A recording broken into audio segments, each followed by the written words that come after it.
আমরা আল্লাহর পবিত্র নামে শুরু করছি।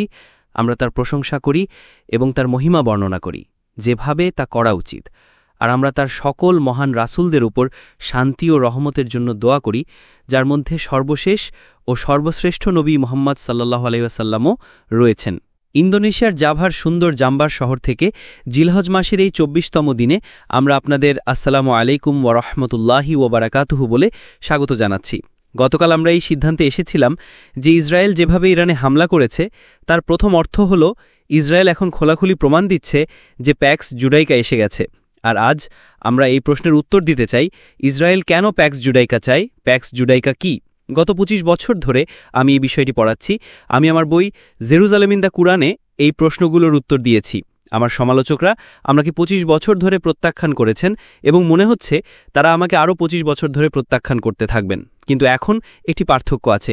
বিশেষ এই অংশে যে ঘটনাগুলো ঘটছে তা এখন ক্রমশ প্রমাণ করছে যে আমার ব্যাখ্যা সঠিক। তাই আল্লাহ আমাকে যে জ্ঞান দিয়েছেন তার জন্য আমরা তার শুকরিয়া আদায় করি। আর আমরা দোয়া করি যেন এই জ্ঞান উম্মার কাছে পৌঁছায়, যাতে কাছের ও দূরের মানুষ এর থেকে উপকৃত হতে পারে। তাহলে ইসরায়েল কেন প্যাক্স জুডাইকা চায়? আমরা গতকাল আপনাদের বলেছিলাম যে কুরআনে ২ ধরনের আয়াত আছে। কিছু হলো আয়াত মুহকামাত, যা স্পষ্ট ও পরিষ্কার এবং এগুলোর মর্যাদা সর্বোচ্চ, কারণ আল্লাহ এই আয়াতগুলো সম্পর্কে বলেছেন যে সেগুলো উম্মুল কিতাব, অর্থাৎ কিতাবের হৃদয়। কিন্তু আয়াত মুহকামাত ছাড়াও আল্লাহ বলেন কুরআনে দ্বিতীয় আরেক ধরনের আয়াত আছে এবং সেগুলো হলো আয়াত মুতাশাবিহাত। আয়াত মুতাশাবিহাত হলো সেই আয়াত যা বোঝার জন্য ব্যাখ্যা করতে হয়। এগুলোকে আক্ষরিক অর্থে বোঝা উচিত নয়। অনেক সময় স্বপ্ন ও দর্শন মুতাশাবিহাত হিসেবে আসে, যেমন সূর্য চাঁদ ও 11টি তারা সিজদা করছে, এটা আক্ষরিক নয়। আল্লাহ যখন এটা বলেছিলেন তিনি বুঝিয়েছিলেন যে এটা রূপক। সূর্য তার বাবাকে, চাঁদ তার মাকে এবং 11টি তারা তার ভাইদের প্রতীক হিসেবে ছিল। যখন ইব্রাহিম আলাইহিস সালাম নিজেকে তার ছেলেকে জবেহ করতে দেখলেন তখন সেটাও ছিল মুতাশাবিহাত। এটাকে আক্ষরিক অর্থে বোঝার উচিত ছিল না। আল্লাহ কখনও মানব বলির প্রয়োজন মনে করেননি। এটা বুঝতে হলে ব্যাখ্যা করতে হবে। আল্লাহ যখন এটা বলেছিলেন তিনি অন্য কিছু বুঝিয়েছিলেন। তাই যখন তিনি তার ছেলেকে জবেহ করতে যাচ্ছিলেন আল্লাহ তাকে থামিয়ে দিলেন, তুমি ইতিমধ্যে স্বপ্ন পূরণ করেছ। এর মানে হলো স্বপ্নটি বলছিল যে এই ছেলের বংশধর একদিন বলি হবে এবং সেই বলি এখন গাজায় ঘটছে। কিন্তু যখন আমরা কোনো আয়াত মুতাশাবিহাত ব্যাখ্যা করি, মনে রাখতে হবে আমাদের সবসময় বলা উচিত আল্লাহই ভালো জানেন। কেবল আল্লাহই নিশ্চিত করতে পারেন যে কোন ব্যাখ্যাটি সঠিক। তাই আয়াত মুতাশাবিহাত ব্যবহার করে উম্মাহকে বিভক্ত করবেন না। আয়াত মুতাশাবিহাত নিয়ে ঝগড়া করা বোকামি। যদি তাফসিরে কিছু থাকে এবং কেউ 1000 বছর আগে কোনো আয়াত মুতাশাবিহাতের ব্যাখ্যা করে থাকেন, তবে এমন বোকা হবেন না যে বলবেন এর আর কোনো ব্যাখ্যা হতে পারে না। এটা বোকামি। আপনি যদি একটি ব্যাখ্যা করেন এবং তা ভুল হয়, তবে তা বিস্মৃতির অতলে হারিয়ে যাবে। কালকেই তা ভুলে যাওয়া হবে, কেউ তা গ্রহণ করবে না। আর যদি আপনি একটি ব্যাখ্যা করেন এবং তা সঠিক হয়, তবে এর প্রমাণ হল এটি অবশেষে সবাই গ্রহণ করবে। এটি সত্য হিসাবে স্বীকৃত হবে এবং চিরকাল থাকবে। তাহলে এখন প্রশ্ন করা যাক, প্যাক্স জুডাইকা কেন? আর আমরা আজ এই সুন্দর সকালে জাম্বার থেকে এই প্রশ্নের উত্তর দিচ্ছি।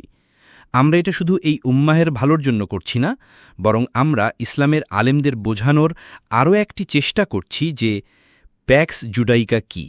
ইসরায়েল কেন বিশ্বের শাসক রাষ্ট্র হতে চায়? কেন ইসরায়েল সেই ছায়ার তৃতীয় এবং শেষ অংশ হতে চায়? সূরা আল মুরসালাতে বলা হয়েছে যে 3 শাখা বিশিষ্ট ছায়ার কথা বলা হয়েছে।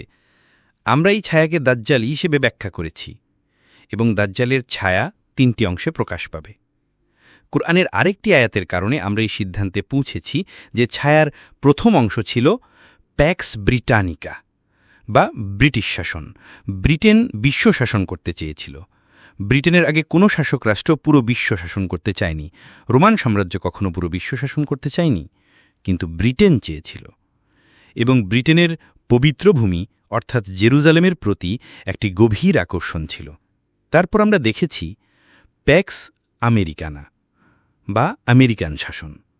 যুক্তরাষ্ট্র বিশ্ব শাসন করতে চায় এবং যুক্তরাষ্ট্রের পবিত্র ভূমি অর্থাৎ জেরুজালেমের প্রতি একটি গভীর আকর্ষণ আছে।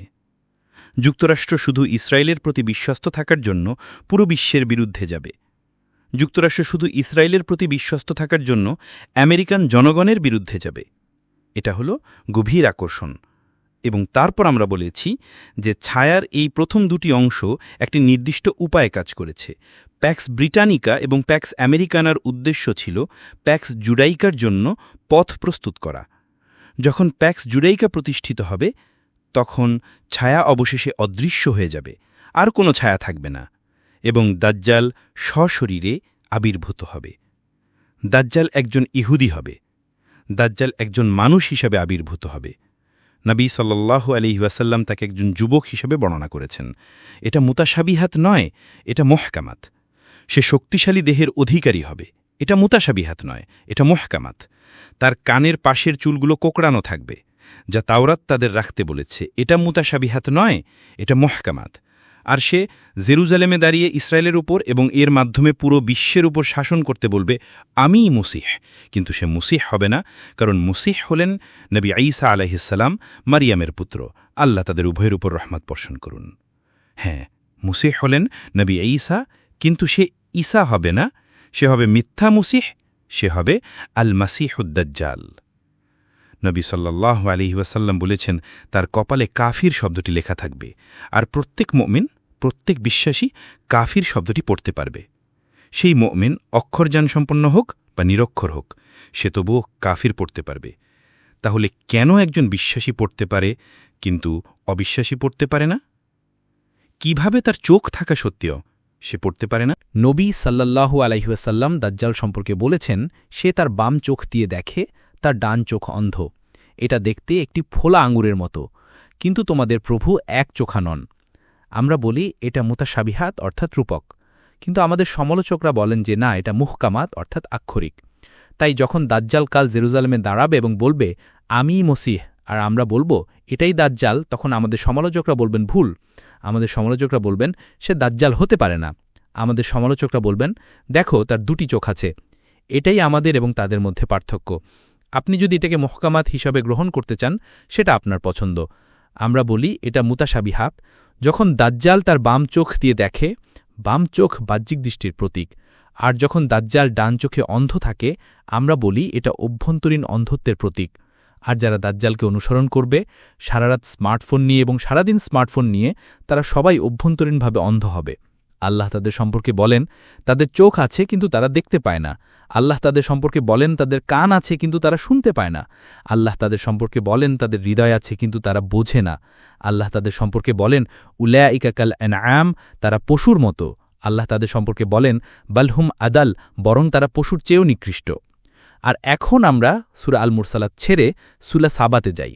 আমরা আরও একটি আয়াত মুতাশাবিহাতের কাছে যাই, যা আমাদের ব্যাখ্যা করতে হবে। আর যখন আমরা এই আয়াত মুতাশাবিহাতটি ব্যাখ্যা করব, আমরা বুঝতে পারব কেন প্যাক্স চেরাইকা। আমরা বুঝতে পারব কেন ইসরায়েল বিশ্ব শাসন করতে চায়, কেন ইসরায়েল জাতিসংঘকে মানবে না। আমরা বুঝতে পারব কেন ইসরায়েল আন্তর্জাতিক আইনসহ কোনো আইন মানবে না। আমরা বুঝতে পারব কেন ইসরায়েল পুরো বিশ্বের অন্য যে কোনো রাষ্ট্রের চেয়ে ভিন্ন একটি রাষ্ট্র হতে চায়। আমরা ইতোমধ্যে দাজ্জাল, জাসাদ এবং কোরআন নামক একটি বইয়ে এই বিষয়টি ব্যাখ্যা করেছি। আমাদের সমালোচকরা আমাদের বই পড়েন এবং সেগুলো প্রত্যাখ্যান করেন। কিন্তু যদি এটা সঠিক হয় তবে এটা সত্য, আর সত্য চিরকাল টিকে থাকবে। সুলাইমান আলাইহিসসালাম একজন রাজা এবং নবী, এবং তার পবিত্র ইসরায়েল রাষ্ট্র বিশ্ব শাসন করছে। আর সুলাইমান একটি দর্শন দেখেন। কখনো কখনো দর্শন ঘুমের মধ্যে দেখা যায়, এবং কখনো কখনো দর্শন দেখা যায় যখন আপনি সম্পূর্ণ জাগ্রত অবস্থায় থাকেন। আমি জাগ্রত অবস্থায় দর্শন দেখেছি এবং আমি ঘুমের মধ্যেও দর্শন দেখেছি। আর অনেক মানুষই দর্শন দেখে। হ্যাঁ, তো সুলাইমান একটি দর্শন দেখেন এবং তিনি বুঝতে পারেন যে এটা তাকে কষ্ট দিচ্ছে। এবং আল্লাহ বলেন ওয়ালাকাদ ফাতান্না সুলাইমান, আমরা সুলাইমানকে পরীক্ষার মধ্যে ফেলেছিলাম, এমন কিছু যা কষ্ট দিয়েছিল। তিনি কি দেখেছিলেন? এবং আমরা তার সিংহাসনে একটি জাসাদ নিক্ষেপ করলাম। জাসাদ কি? আত্মা ছাড়া একটি দেহ। যখন সামিরি সোনার বাছুর তৈরি করেছিল, আপনারা জানেন আমি কি বলছি, সে এমনভাবে সোনার বাছুরটি তৈরি করেছিল যে বাতাস বইলে বাছুরটি মৌ শব্দ করত। আর কোরআন সেই সোনার বাছুর সম্পর্কে বলেছিল যে এটা ছিল একটি জাসাদ, আত্মা ছাড়া একটি দেহ। আজকের দিনের বেশিরভাগ সরকারের মতো, কিন্তু এই যে সিংহাসনে বসে আছে, সে তো বাছুর বা গরু হতে পারে না। যদি সে সিংহাসনে বসে থাকে তবে তাকে একজন মানুষ হতে হবে।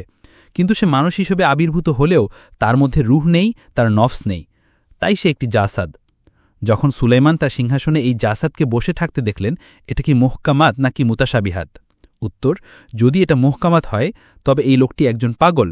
রক্ষীদের ডাকো, একে তুলে নিয়ে যাও, তাকে মানসিক হাসপাতালে নিয়ে যাও, এই লোকটির মাথায় সমস্যা আছে। সুলাইমান তাই করতেন, কিন্তু তিনি কি তা করেছিলেন? না, তিনি তা করেননি। এটা পুরো কোরআনের গুরুত্বপূর্ণ আয়াত যা দাজ্জালকে ব্যাখ্যা করে। কেন দাজ্জাল বিশ্ব শাসন করতে চায় Pax Britannica, Pax Americana, Pax Judaica ব্যাখ্যা করে। যদি আমার সমালোচকরা গত ২৫ বছর ধরে এটা বুঝতে না পারেন এবং আরও ২৫ বছর ধরেও বুঝতে না পারেন, তবে উম্মার বাকি অংশ তেমন নয়। তারা বুঝতে পারবে কোরআন কি বলছে। তিনি বললেন, হে আমার রব, দয়া করে আমাকে ক্ষমা করুন এবং এমন রাজত্ব দান করুন যা আমার পরে আর কেউ পাবে না, এবং আমার মতো রাজত্ব আর কখনো হবে না। কারণ তিনি বুঝতে পেরেছিলেন যে আমার সিংহাসনে বসে থাকা লোকটি একজন অত্যন্ত অত্যন্ত অত্যন্ত দুষ্ট লোক, এবং সে পবিত্র ইসরায়েলের উত্তরাধিকারী হতে চায়, এবং সে জেরুজালেম থেকে বিশ্ব শাসন করতে চায়। আমি চাই না সে ইসরায়েলের উত্তরাধিকারী হোক। সেই জাসাদ দাজ্জাল ছাড়া আর কেউ হতে পারে না। যখন সুলাইমান আলাইহিসসালাম এই দোয়া করলেন, আল্লাহ তার দোয়া কবুল করলেন। আর যখন সুলাইমান আলাইহিসসালাম মারা গেলেন, রাজ্যটি ভেঙে পড়ল, আর সেই রাজ্য আজ পর্যন্ত পুনরুদ্ধার করা হয়নি। তাই আল্লাহ তার দোয়া কবুল করেছেন। আমার পরে কেউ আমার রাজ্যের উত্তরাধিকারী হতে পারবে না, কিন্তু ইসরায়েল এখনও সিংহাসনে বসে আছে, আর সে একটি ভুয়া ইসরায়েল রাষ্ট্র তৈরি করেছে। আর এখন সে চায় ইসরায়েল যুক্তরাষ্ট্রের জায়গা নিয়ে শাসক রাষ্ট্র হোক, যাতে দাজ্জাল কাল জেরুজালেমে দাঁড়িয়ে বলতে পারে, আমিই মসিহ। দ্বিতীয়ত, আল্লাহ দোয়া কবুল করেছেন যে তিনি সুলাইমান আলাইহিস সালামকে এমন একটি রাষ্ট্র দিয়েছেন যা অতুলনীয়, যে এই ইসরায়েল রাষ্ট্রের সাথে অন্য কোনো রাষ্ট্রের তুলনা করা যাবে না, যে ইসরায়েলের এমন একজন শাসক আছেন যিনি জলবায়ু নিয়ন্ত্রণ করেন, যে সুলাইমান আলাইহিস সালামের বাতাসের উপর নিয়ন্ত্রণ আছে, তাজিরি বি আমরিহি রুখান ওয়া হাইসু আসাব। বাতাস তার আদেশে মৃদুভাবে বয়, এবং তিনি যেদিকে বাতাসকে বইতে চান সেদিকেই বয়। আর আজ আমরা দেখছি দাজ্জাল জলবায়ুর নিয়ন্ত্রণ নিচ্ছে। সুতরাং এটাই আপনাকে ব্যাখ্যা করছে কেন ইসরায়েল বিশ্ব শাসন করতে চায়, কেন প্যাক্স জুডাইকা আবির্ভূত হচ্ছে। উত্তর যাতে দাজ্জাল কাল জেরুজালেমে দাঁড়িয়ে বিশ্বকে বলতে পারে, আমিই মসিহ। যে ইহুদিরা ইসরায়েল রাষ্ট্রকে সমর্থন করছে এবং যে পশ্চিমা বিশ্ব ইসরায়েলকে সমর্থন করছে, তারা তাকে মসিহ হিসাবে গ্রহণ করবে, কিন্তু সেই খ্রিস্টানরা নয় যারা প্রকৃত খ্রিস্টান এবং মোহাম্মদের উম্মাহ নয়। আমরা বলবো, এটাই দাজ্জাল এবং আমরা তাকে প্রত্যাখ্যান করব। ধন্যবাদ। প্রশ্ন, আলহামদুলিল্লাহ, আসসালামু আলাইকুম ওরহমাতুল্লাহ। আমার প্রশ্ন হল, দাজ্জালের জেরুজালেম থেকে আবির্ভূত হওয়ার জন্য ইরানকে কি পরাজিত হতেই হবে? প্রমাণ অত্যন্ত স্পষ্ট যে ইসরায়েল তার আক্রমণে সফল হয়েছে। প্রমাণ স্পষ্ট যে ইসরায়েলের আক্রমণের জবাব দিতে ইরান অক্ষম। যারা আমার সাথে দ্বিমত পোষণ করেন এবং ঘোষণা করেন যে ইরান জিতছে, আপনারা আপনাদের যুক্তি তুলে ধরতে পারেন। আমাদের দৃষ্টিভঙ্গি ভিন্ন। ইরান যে ভুল করেছে তা পাকিস্তান করেনি, যে ভুল ইরান করেছে তা কোরিয়া করেনি, যে ভুল ইরান করেছে তা সোভিয়েত ইউনিয়ন করেনি। তা হল, সোভিয়েত ইউনিয়ন প্রতিরোধক হিসেবে পারমাণবিক শক্তি অর্জন করেছিল, কোরিয়া প্রতিরোধক হিসেবে পারমাণবিক শক্তি অর্জন করেছিল, পাকিস্তানও প্রতিরোধক হিসেবে পারমাণবিক শক্তি অর্জন করেছিল। আর আল্লাহ কোরআনে সূরা আনফালে আমাদের এমন শক্তি অর্জন করতে বলেছেন যা প্রতিরোধক হিসেবে কাজ করতে পারে। ইরানকে এখন তার নীতি পরিবর্তন করতে হবে। ইরানকে পারমাণবিক চুক্তি থেকে সরে আসতে হবে। ইরানকে এখন পাকিস্তান, কোরিয়া এবং সোভিয়েত ইউনিয়ন যা করেছে তাই করতে হবে। ইরানকে এখন প্রতিরোধক হিসেবে পারমাণবিক শক্তি অর্জন করতে হবে। পরবর্তী প্রশ্ন, ইরানের ভাগ্যের জন্য তাদের পরাজিত হতে হবে, এটা কি সংক্ষেপে সঠিক? এই সংগ্রামে ইরানের ভাগ্য কি? এই সংগ্রামে ইরানের ভাগ্য তখন প্রকাশ পাবে যখন ইমাম আল মাহদি আসবেন। যখন ইমাম আসবেন, তিনি শিয়াও নন, সুন্নিও নন। ইমাম কেবল বলবেন, আমি মুসলিম। ইমাম অসাম্প্রদায়িক। ইমাম আবু বকর সিদ্দিক রদিয়াল্লাহু আনহু কে নবীর প্রথম খলিফা হিসেবে স্বীকৃতি দেবেন। সুতরাং ইমাম শিয়া নন।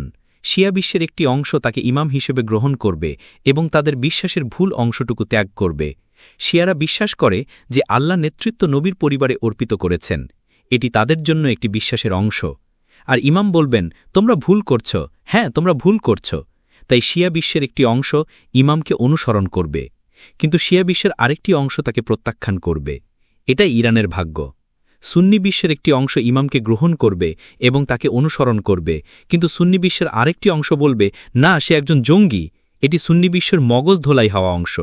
তাদের কিবলা মক্কায় নয়, তাদের কিবলা ওয়াশিংটনে, আর তারা সবাই ইসরায়েলের কাছে আত্মসমর্পণ করেছে। আমার নাম ইমাম বুহারিশি। শেখ এত ধৈর্যশীল ছিলেন, ২৫ বছর ধরে অপেক্ষা করেছেন, যতক্ষণ না আপনার দৃষ্টিভঙ্গি অবশেষে প্যাক্স জুডাইকার উত্থানের মাধ্যমে সত্য প্রমাণিত হয়েছে। শেখের সততার শক্তি এমনই ছিল যে অনেক আলিম যখন আপনার অন্তর্দৃষ্টি প্রত্যাখ্যান করেছিলেন তখনও আপনি দৃঢ় ছিলেন। বক্তা প্রশ্ন করছেন না, এটি একটি মন্তব্য।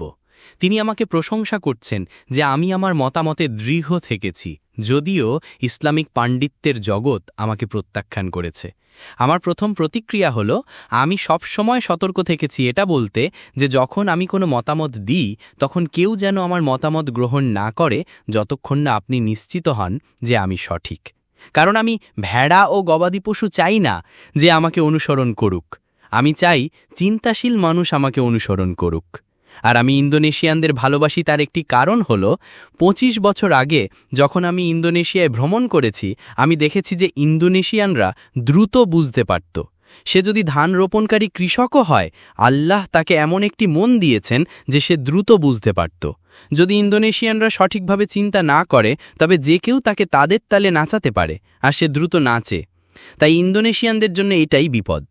কিন্তু যখন আমি ২৫ বছর আগে ইন্দোনেশিয়ায় মনিটরি সিস্টেম পড়াচ্ছিলাম, ইন্দোনেশিয়ানরা তা দ্রুত বুঝেছিল। দ্বিতীয় যে বিষয়টি আমি বলতে চাই তা হল, আমি আপনাদের জন্য একটি উদাহরণ স্থাপন করছি। মানুষকে খুশি করার জন্য ইসলাম প্রচার করবেন না, জনপ্রিয় হওয়ার জন্য ইসলাম প্রচার করবেন না। সত্যের প্রতি বিশ্বস্ত থাকুন, তার জন্য আপনাকে যে মূল্যই দিতে হোক না কেন। সত্য ঘোষণা করুন, এমনকি যদি আপনাকে একা হয়ে যেতে হয় তবুও। আসসালামু আলাইকুম।